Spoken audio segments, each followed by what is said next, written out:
إن الحمد لله نحمده ونستعينه ونستغفره ونعوذ بالله من شرور أنفسنا وسيئات أعمالنا. من يهده الله فلا مضل له ومن يضلل فلا هادي له. وأشهد أن لا إله إلا الله وحده لا شريك له، وأشهد أن محمدًا عبده ورسوله. يا أيها الذين آمنوا اتقوا الله حق تقاته ولا تموتن إلا وأنتم مسلمون. يا أيها الناس اتقوا ربكم الذي خلقكم من نفس واحدة وخلق منها زوجها وبث منهما رجالاً كثيراً ونساءً. واتقوا الله الذي تساءلون به والأرحام إن الله كان عليكم رقيبا. يا أيها الذين آمنوا اتقوا الله وقولوا قولا سديدا يصلح لكم أعمالكم ويغفر لكم ذنوبكم، ومن يطع الله ورسوله فقد فاز فوزا عظيما. أما بعد، فإن أصدق الحديث كتاب الله، وخير الهدي هدي محمد صلى الله عليه وآله وسلم، وشر الأمور محدثاتها، فإن كل محدثة بدعة، وكل بدعة ضلالة، وكل ضلالة في النار. أيها الناس عباد الله، يقول ربكم جل وعلا في كتابه الكريم: يا أيها الذين آمنوا كتب عليكم الصيام كما كتب على الذين من قبلكم لعلكم تتقون.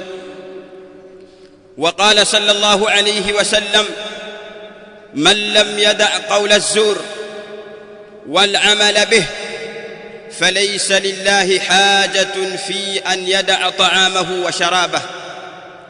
أيها الناس عباد الله، baada ya kumhimidi Allah subhanahu wa ta'ala na kumtakia sala na salamu kipenzi chetu mtume wetu Muhammadin sallallahu alayhi wasallam, leo hii tupo ndani ya mwezi mtukufu wa Ramadhani, mwezi ambao umefadhilishwa juu ya baki ya miezi mingine katika miezi 12 ambayo Allah subhanahu wa ta'ala amefanya sunna yake alkauniya ya kiulimwengu, taratibu yake ya kiulimwengu. Mwaka uko na miezi 12.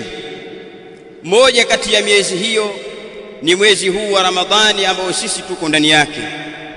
Akaufadhilisha Allah subhanahu wa ta'ala mwezi huu juu ya miezi mingine iliyobaki 11. Walillahi alhamd, Allah subhanahu wa ta'ala ametufanyia wepesi sisi tukauingia mwezi huu wa Ramadhani. Hivi sasa tupo katika jambo adhim la kuufunga mwezi huu kwa sababu ya amri ya Allah subhanahu wa ta'ala aliposema ndani ya Al-Qur'an: faman shahida minkum ash-shahra falyasumhu, na yeyote atakayekuwa mkazi wa mji, yeyote atakayekuwa mjini hajasafiri ndani ya mwezi huu wa Ramadhani na aufunge, au yeyote atakayeshuhudilia mwezi huu wa Ramadhani na aufunge. Sisi tupo ndani ya mwezi huu wa Ramadhani, walillahi alhamdu, tukiitekeleza ibada adhima katika ibada za Allah subhanahu wa ta'ala ambazo amewakalifisha nazo walimwengu. Ayuha nasu ibadallah, jambo kubwa katika makamu hii adhim na wakati wetu huu mchache tuliokuwa nao wa khutba ya Jum'a, tuangalie jambo ambalo Allah subhanahu wa ta'ala amelifanya ni lengo la sisi kupewa mwezi huu wa Ramadhani, na hilo amelitaja wazi ndani ya Al-Qur'anul Karim. Na yeyote ambaye hakulihakikisha lengo hilo na hajalipatisha lengo hilo, halijampatikania yeye lengo hilo, au mwezi wa Ramadhani umeondoka hajapata hilo lengo, hajapata faida ambayo Allah subhanahu wa ta'ala ametufaradhishia mwezi huu kwa ajili yake. Amelitaja ndani ya Al-Qur'an subhanahu wa ta'ala biqaulihi: ya ayyuhalladhina amanu, enyi mlioamini. Allah anatuita sisi, enyi mlioamini, kutiba alaykumus siyam, mmefaradhishiwa ninyi kufunga kama kutiba ala alladhina min qablikum, kama walivyofaradhishiwa wale walio kabla yenu kuufunga huu mwezi, la'allakum tattaqun, ili ninyi mpate kumcha Allah subhanahu wa ta'ala, ili mumche Allah, mumuogope Allah subhanahu wa ta'ala. Hili ndio lengo kuu la Allah subhanahu wa ta'ala, kutufaradhishia sisi mwezi huu wa Ramadhani kuufunga kama alivyowafaradhishia wale waliopita kabla yetu. Kwa hiyo tunatakiwa kila mmoja, kila Muislamu ahakikishe anapata lengo hili adhima, lengo hili la Allah kubwa la yeye kutufaradhishia kuufunga mwezi wa Ramadhani, na si kama wanavyofikiria watu kwamba mwezi wa Ramadhani umekuja kwa ajili ya vitu vingine kama kula na kucheza magemu na mfano wake. La, hakikisha unalihakiki lengo hili la Allah subhanahu wa ta'ala kukufaradhishia wewe mwezi huu wa Ramadhani kuufunga, nalo ni attaqwa, ni mtu kumcha Allah subhanahu wa ta'ala. Hilo ndilo lengo kuu la sisi kufaradhishiwa mwezi huu. Tuangalie nini maana ya attaqwa, ni nini maana ya kumcha Allah subhanahu wa ta'ala, ili wewe ujue, je, utalihakiki mpaka kuisha Ramadhani, na hivi sasa uko katika kujipanga kulitekeleza na kulipatisha lile ambalo Allah amefanya kuwa ni lengo. At-tabi'i al-jalil Talq ibn Habib al-Anasi rahimahullahu ta'ala anaeleza, na hii ni katika moja ya taarifu zilizokuwa mzuri za maana ya attaqwa. Nini maana ya taqwa Allah subhanahu wa ta'ala? Qala hadha at-tabi'i al-jalil rahimahullahu ta'ala, attaqwa, uchamungu maana yake an ta'mala bi ta'ati Allah, ni wewe kumtii Allah subhanahu wa ta'ala, kufanya matendo ya kumtii Allah, ala nurin min Allah, kwa nuru itokayo kwa Allah subhanahu wa ta'ala. Kwa maana wewe watakiwa umche Allah, ufanye a'mal kupitia nuru ya kitabu cha Allah subhanahu wa ta'ala na sunna za mtume sallallahu alayhi wasallam. Katika kufanya kwako amali zako uzifanye katika sunna na utaratibu wa mtume sallallahu alayhi wasallam. Kwa hiyo jambo la kwanza, an ta'mala bi ta'ati Allah, ufanye jambo la kumtii Allah. Kwa hiyo lazima ufanye mambo ambayo wewe utaitwa umemtii Allah subhanahu wa ta'ala, kama vile kufanya mambo ya halali, kuyahalalisha ya halali na kuyaharamisha ya haramu, na ukayaacha, wewe utakuwa umefanya taa kwa Allah subhanahu wa ta'ala. An ta'mala bi ta'ati Allah, ufanye mambo ya kumtii Allah subhanahu wa ta'ala, ala nurin min Allah, kwa mwangaza kutoka kwa Allah subhanahu wa ta'ala. Yeye ndiye akuambie kumtii Allah kupo hivi, yeye ndiye akuambie kutokumcha Allah ni hivi. Ufanye matendo kwa kumtii Allah subhanahu wa ta'ala kwa nuru itokayo kwa Allah subhanahu wa ta'ala. Wa an tajtaniba ma'siyata Allah, lakini pia ujiepushe na kumuasi Allah tabaraka wa ta'ala, ujiepushe na kumuasi Allah tabaraka wa ta'ala, ala nurin min Allah, kwa nuru itokayo kwa Allah subhanahu wa ta'ala. Iwe wewe kuacha maasiya ni kwa utaratibu na mpangilio aliyouweka Allah subhanahu wa ta'ala, kuwa hili halifai wewe ukaliacha na hili lafaa ukalifanya, na si kuliacha jambo ambalo Allah subhanahu wa ta'ala kasema ulitende kwa kutolifahamu. Kwa hiyo ufanye amali kwa nuru ya Allah, lakini pia uache kufanya maasiya kwa nuru ya Allah subhanahu wa ta'ala. Ayuha nnasu ibadallah, kwa nini Allah subhanahu wa ta'ala atutake sisi, atupe jambo adhim ambalo litatupeleka kwenye kuupata uchamungu? Kwani huu uchamungu una faida zipi? Uchamungu una thamara gani? Tukishaupata uchamungu, ni jambo gani litakuwa limepatikana kwetu sisi? Miongoni mwa mambo makubwa kabisa, bali ni katika malengo ya Waislamu wanayoyahitajia, lengo kubwa kabisa ni kuingia katika pepo ya Allah subhanahu wa ta'ala. Allah subhanahu wa ta'ala ametaja wazi ndani ya Al-Qur'an, baada ya aya nyingi na sehemu kubwa na maelezo mengi, alipoitaja pepo ya Allah akaeleza uiddat lilmuttaqin, hii pepo hii imeandaliwa kwa ajili ya watu wanaomcha Allah, watu wacha Mungu. Na ndio maana Allah ametufaradhishia sisi Ramadhani tuupate huo uchamungu ili tuingie katika pepo zake Allah subhanahu wa ta'ala. Lakini thamara na matunda mengi yanayopatikana kwa mtu aliyemcha Allah subhanahu wa ta'ala, anna taqwa Allah subhanahu wa ta'ala tab'athu fil qalbi nuran wa tuqawi basiratahu fayumayyizu baina alhaqqi wal batil. Miongoni mwa thamara na matunda makubwa ya uchamungu ambayo ndio lengo la Ramadhani ni kwamba uchamungu unatia nuru katika nyoyo za watu. Moyo wa mtu ukiwa mcha Mungu unakuwa na nuru, watuqawi basirata, lakini pia uchamungu unatia nguvu uoni wake, mambo yake akawa anayatizama katika mazingira yaliyo salama, akilitizama jambo lake linakuwa ametizama katika mtizamo sahihi, kwa sababu yeye yuko nao uchamungu. Tab'athu fil qalbi nuran, uchamungu unatia nuru katika nyoyo za watu, watuqawi basirata, lakini pia unaongeza na kutia nguvu ule uoni wa moyo. Fayumayyizu baina alhaqqi wal batil, mtu akapambanua baina ya haki na batil. Utawezaje kupambanua jambo hili adhim, ukaijua haki ukaijua batil, haki ukaifuata na batil ukaiacha? Watakiwa uwe na uchamungu.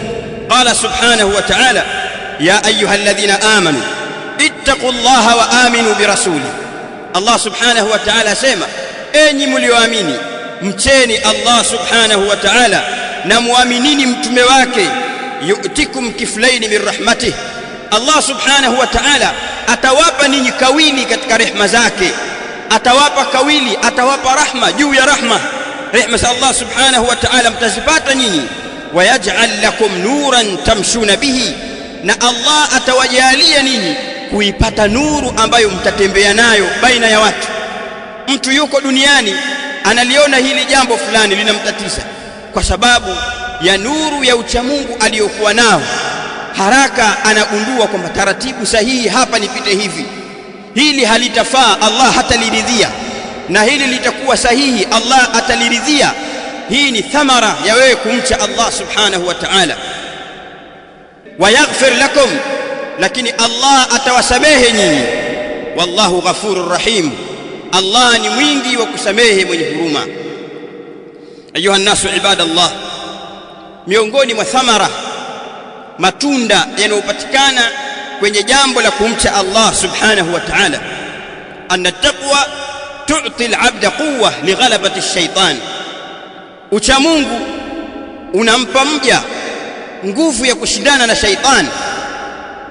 Shaitan ameapa kwa Allah subhanahu wa ta'ala baada ya kuwa yeye amekwisha ondoshwa katika rehema zake na kuhukumiwa moto na kukaa ndani yake milele, akamuomba Allah subhanahu wa ta'ala amwache mpaka siku ya mwisho, abakie duniani hapa, asiondoke mapema. Allah akamkubalia ombi lake lile, kisha akamwambia Allah, fabima aghwaytani, sasa kwa kuwa wewe umenipoteza mimi nimekuwa mtu muovu, nishakuwa hivyo, hakuna namna, la aqudanna lahum siratal mustaqim, nitawakalia waja wako kwenye njia yako iliyonyooka kwa ajili ya kuwatoa kwenye mstari. Utamkuta Muislamu kakaa baada ya Ramadhani mwezi mmoja mbele, tayari amekusha rudi, kwa sababu shaitani ameapa kwa Allah subhanahu wa ta'ala kwamba nitawakalia waja wako katika njia yako iliyonyooka. Katika aya nyingine aeleza, nitawakalia kushoto na kuliani, mbele na nyuma, nitahakikisha nitawatoa katika njia yako. Allah subhanahu wa ta'ala ameliahidi hili kwamba yeye atapambana na sisi mchana usiku, atutoe kwenye njia iliyonyooka, kwenye njia sahihi ya wewe kumwelekea Allah. Kwa sababu hiyo tunatakiwa sisi kufanya asbabu za kumshinda shaitani huyu aliyeahidi mbele ya Allah kukaa na sisi mbele, nyuma, kushoto, kulia, kwa ajili ya kututoa kwenye njia yake sahihi. Ayuha nasu ibadallah, sasa takwa, uchamungu, utakufanya wewe umshinde shaitani.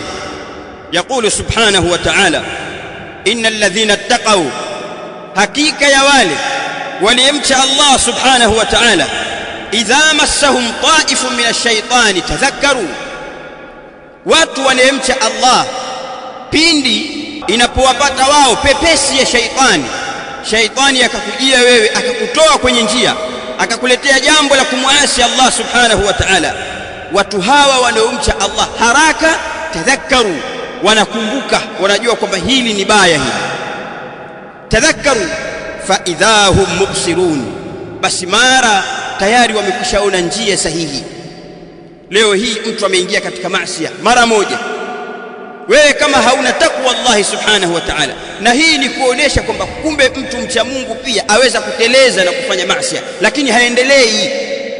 Leo kaingia haraka kakumbuka, idha massahum ta'ifun min ash-shaytan tadhakkaru, akipata na pepesi ya shaitani mara moja anakumbuka, hii si sawa, anarudi katika mstari.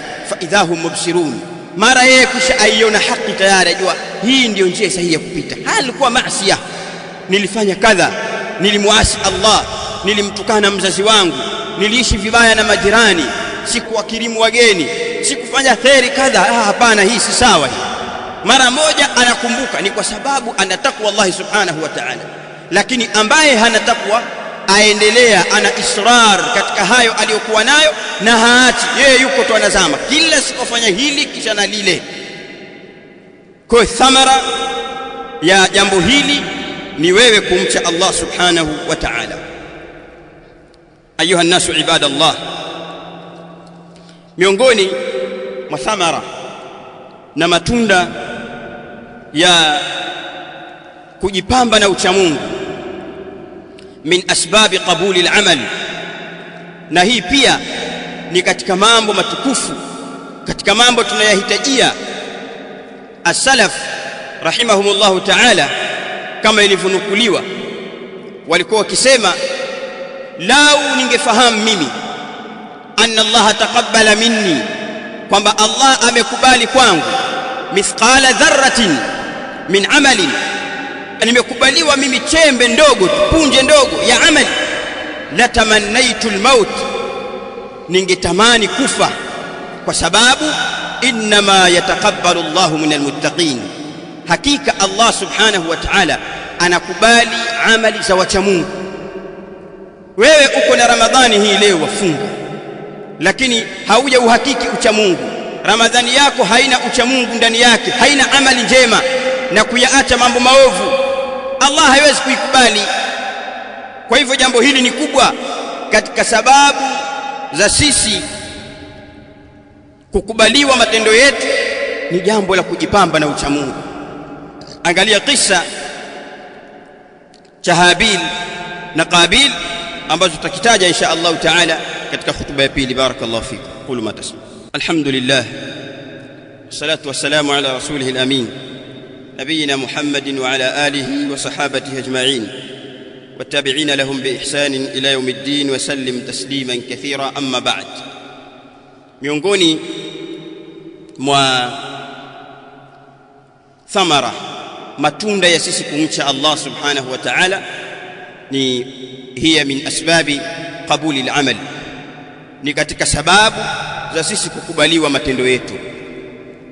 Kisa cha Habil na Qabil, watoto wa Adam alayhi salam, pale walipozozana katika jambo, wakatakiwa kupeleka qurba kwa Allah subhanahu wa ta'ala, qurbanan, wapeleke jambo la kujikurubisha kwa Allah. Ilikuwa kawaida zamani, akizozana mtu na mtu mwingine, wanaleta sadaka na qurban, wanaileta kwa ajili ya Allah subhanahu wa ta'ala. Wewe na huyu mmezozana, ni nani amepatia katika jambo lenu? Mnaleta sadaka kwa Allah subhanahu wa ta'ala, kisha Allah anaupeleka moto kwa ajili ya kuja kula ile sadaka iliyokuwa sahihi. Kwa maana yule mtu aliyesawa katika jambo lake, ndiyo Allah alikuwa akiupeleka moto kwa ajili ya kula ile sadaka yake. Kwa hiyo nyinyi mwaleta sadaka pale, huyu kaleta kitu fulani na kitu fulani. Haya, tusubiri Allah atakuja kuchukua kitu gani kati ya hivi. Sasa watoto wawili wa Adam, Habil na Qabil, walipozozana katika jambo lao, wakaleta sadaka zao, qurbana zao. Allah subhanahu wa ta'ala alikuja kuchukua ile sadaka na ile qurban ya Habil duna Qabil, kwa sababu Habil ndiye aliyekuwa na ucha Mungu katika jambo lake. lakini Qabil alikuwa ni muovu, ndiyo akamuua kaka yake. Taib, ni kwa nini walikubaliwa? Alikubaliwa Habil duna Qabil. Allah subhanahu wa ta'ala katika al-Qur'an anaeleza, amwambia Mtume sallallahu alayhi wasallam, watlu alayhim naba ibnai adam bil haqqi idh qarraba qurbanan fatuqbila min ahadihima wa lam yutaqabbal min al-akhar qala la aqtulannak qala inma yataqabbalu Allahu min al-muttaqin. Allah subhanahu wa ta'ala mweleza Mtume sallallahu alayhi wasallam wasomee wao habari za watoto wawili wa Adam kwa haki kabisa. Wasomee idh qarraba qurbanan, pindi walipopeleka kwa Allah qurban, kitu cha kujikurubisha, sadaka kwa Allah subhanahu wa ta'ala. Wakumbusha jambo hili, wasomee idh qarraba qurbanan fatuqbila min ahadihima, akakubaliwa mmoja wao ambao ni Habil, walam yutaqabbal min al-akhar, yule mwingine hakukubaliwa sadaka yake. Qala la aqtulannak, akasema wallahi nitakuua. Qala inma yataqabbalu Allahu min almuttaqin, akasema Habil kumwambia kaka yake mdogo wake kwamba hakika hapana vingine, wanaokubaliwa matendo ni wale wanaomcha Allah subhanahu wa ta'ala. Kwa hiyo wewe hujamcha Allah kwenye jambo lako, na ndio maana hujakubaliwa. Kwa hiyo katika mambo yatakayotufanya sisi tukubaliwe funga zetu na ibada zetu mbalimbali ni jambo la takwa, na ni katika sababu za kukubaliwa amali zetu. Miongoni mwa hizo ni hii Ramadhani tuliyokuwa nayo. Tayib, hiyo takwa hii Ramadhani tutaifanyaje ili iwe ni ile Ramadhani inayochuma takwa? Ni sisi kubakia katika taa ya Allah, kama tulivyoona kwenye taarifu ya takwa Allah, an ta'mala bi ta'ati Allah, ufanye taa ya Allah subhanahu wa ta'ala, lakini pia ujiepushe na maasiya. Wapo watu hivi leo wanafunga Ramadhan lakini wanaendelea na mambo yao. Mtume wetu sallallahu alayhi wasallam ameeleza katika hadithi ampokea al-Imam al-Bukhari rahimahullahu ta'ala, man lam yada' qawla az-zur, yeyote ambaye haachi maneno mabaya, maneno ya uongo, wal amala bih, na kutendea kazi maneno haya ya uongo, falaysa lillahi haja, Allah subhanahu wa ta'ala hana haja fi an yada'a ta'amahu wa sharabahu, kule kuacha kwake chakula chake na kinywaji chake. Ya nini? Hana haja Allah subhanahu wa ta'ala yeye kuacha vinywaji na makulaji, kwa maana wewe hutakubaliwa kwa sababu humchi Allah ndani ya Ramadhani. Wewe wafunga, lakini wewe ndiye yule anayesema maneno machafu masokoni na kila mahali. Wewe umefunga, ndiye wakati wote upo na smartphone kuangalia mambo yasiyofaa, kuangalia uchi, kuangalia mambo ya umbea, kuangalia mambo yasiyofaa, ni wewe. Kwa hiyo Allah subhanahu wa ta'ala hataikubali funga yako. Kwa sababu hiyo anauliza, anasema yule asiyeacha maneno ya uongo, maneno mabaya, maneno machafu na kuyatendea kazi, katika riwaya wal jahl, na kufanya mambo ya kijinga, Allah subhanahu wa ta'ala hana haja na kuacha kwake chakula na kuacha kwake kunywa. Allah ibadallah, tumche Allah subhanahu wa ta'ala vile alivyotuamrisha tumche, tupate ucha Mungu ambalo ndio lengo la Ramadhani. Ramadhani ni mwezi wa kufanya ibada, qiraatul Qur'an, kuisoma Qur'an tukufu. Lakini mtu wamuona kafunga hana habari ya kusoma Qur'an, yeye yuko kajishughulisha na biashara na kila kitu, hana habari kabisa. Kaa kwenye biashara yako, soma al-Qur'an. Kaa katika kazi zako, soma Qur'an. Acha maneno machafu. Ukipata wakati nenda msikitini kasome Qur'an. Mtume sallallahu alayhi wasallam siku moja, tumalizie hadithi ya mwisho katika fadhila ya kusoma Qur'an na amali njema, ziko nyingi, hatuwezi kueleza zote katika khutba hii. Mtume wetu sallallahu alayhi wasallam, hadithi ya Uqba radhiyallahu anhu, alitoka siku moja mahali panapoitwa Sufa, nyuma hivi ya msikiti ambapo walikuwa wakikaa maskini. Akawaambia, ayyukum yuhibbu an yaghduwa kulla yawm ila Buthan au ila al-Aqiq fayati minhu binaqatayn kaumawain, nani kati yenu anapenda aondoke kila siku asubuhi mapema aende Aqiq au Buthan? Haya ni masoko mawili yalikuwa akiuza, maarufu kwa kuuza ngamia wakati wa Mtume sallallahu alaihi wasallam. Ni nani anapenda aondoke kila siku asubuhi aende Buthan au Aqiq fayati minhu binaqatayn kaumawain, alafu arudi na ngamia wawili kila siku, akienda arudi na ngamia wawili wakubwa, min ghairi ithmin wala qati'ati rahim, pasi na kupata madhambi wala kukata udugu. Wewe enda tu, wafika wachukua ngamia wako umerudi. Akasema, kulluna nuhibbu dhalika ya Rasulullah, akasema sisi sote tupenda jambo hilo. Akasema, afala yaghdu ahadukum ila almasjid, sasa siaondoke mmoja wenu aende msikitini, fayaqra au ya'lama ayatayn min kitabillah, aende akasome aya mbili tu katika kitabu cha Allah subhanahu wa ta'ala, khairul lahu min naqatayn, hizi aya mbili atakazosoma ni bora kwake kuliko ngamia wawili. Wa thalathun khairul lahu min thalath, na aya tatu ni bora kuliko ngamia watatu. Wa arba'un khairul lahu min arba', na aya nne ni bora kwake yeye kuliko ngamia wanne. Wa min a'dadihinna min al-ibil, na kwa idadi ya hizo aya kwa ngamia. Kwa maana kila utakapozisoma aya nyingi ndivyo wewe umepata faida kubwa kuliko ngamia hao. Umesoma aya 50, wewe umefanya jambo kubwa kuliko kupata ngamia 50. Afala yaghdu ahadukum ila almasjid fayaqra ayatayn, watu wako Ramadhani hii yaondoka hajasoma aya kabisa, hajatoa sadaka. Mtume sallallahu alaihi wasallam alikuwa ni mtu atoa sadaka sana katika Ramadhani, hajamfuturisha aliyefunga, hafanyi kitu chochote. Tutakuwa hatupati malengo ya sisi kuletewa mwezi huu wa Ramadhani. Tukae katika mstari, tuwasikilize walimu wetu ulama, yale waliotueleza ya kuyafanya ndani ya Ramadhani, tupate faida na lengo la Allah kutufaradhishia mwezi huu. Allah subhanahu wa ta'ala tujalie tuwe miongoni mwa wale wanaosikiliza maneno na kuyafuata yaliyo mazuri. Allahumma salli ala Muhammadin wa ala ali Muhammad kama sallaita ala Ibrahim wa ala ali Ibrahim innaka Hamidum Majid, wa barik ala Muhammadin wa ala ali Muhammad kama barakta ala Ibrahim wa ala ali Ibrahim innaka Hamidum Majid. Faqimis salam. Hii ni Wajawema Online TV.